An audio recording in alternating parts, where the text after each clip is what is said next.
მანამდე მე მინდა აჭარაში გადავიდე.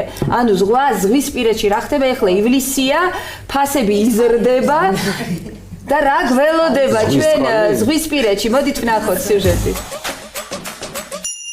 ჩვენმა მოგზაურობამ შავი ზღვის ყველაზე პოპულარული ქალაქი ბათუმიც მოიცვა. რედისონი 5 ვარსკვლავიანი სასტუმრო 5 წუთის სავალზეა სანაპირო ზოლიდან. 2 ადგილიანი ოთახი საუზმის გარეშე $130 ჯდება. ერთჯერადი კვებით კი 175. სასტუმროში განთავსებულია 168 ნომერი და შეუძლია მიიღოს 326 დამსვენებელი. სასტუმროში არის როგორც ღია, ასევე დახურული ბასეინები, მოწყობილია სპეციალური საქმიანი კუთხეც და საკონფერენციო დარბაზი 350 ადამიანზე. დამატებითი თანხის გადახდის შემთხვევაში დამსვენებლებს ეძლებათ შესაძლებლობა ისარგებლონ სპა მომსახურებითა და ფიტნეს დარბაზით. შერატონი ბათუმის ცნობილი ბულვარის გვერდით მდებარეობს. სტანდარტული 2 ადგილიანი ნომრის ფასი $189-დან იწყება.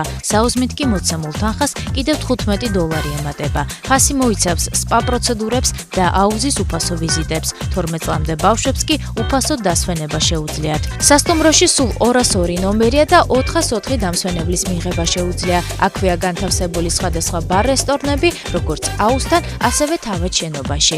5 ვარსკვლავიან სასტუმროში ფასები სეზონიდან გამომდინარე იცვლება. საოჯახო სასტუმროები ბათუმში, როგორც ადგილობრივ, ასევე უცხოურ სტუმრებში არანაკლები პოპულარობით სარგებლობენ. ფასები ზღვის სანაპიროსთან სიახლოვის მიხედვით ყალიბდება. პირველივე ქუჩაზე 2 ადგილიანი ოთახი $50, მეორეზე კი 40. შესაძლებელია ბულვარიდან მოშორებით ბინების 15 ლარადაც კი რაობა.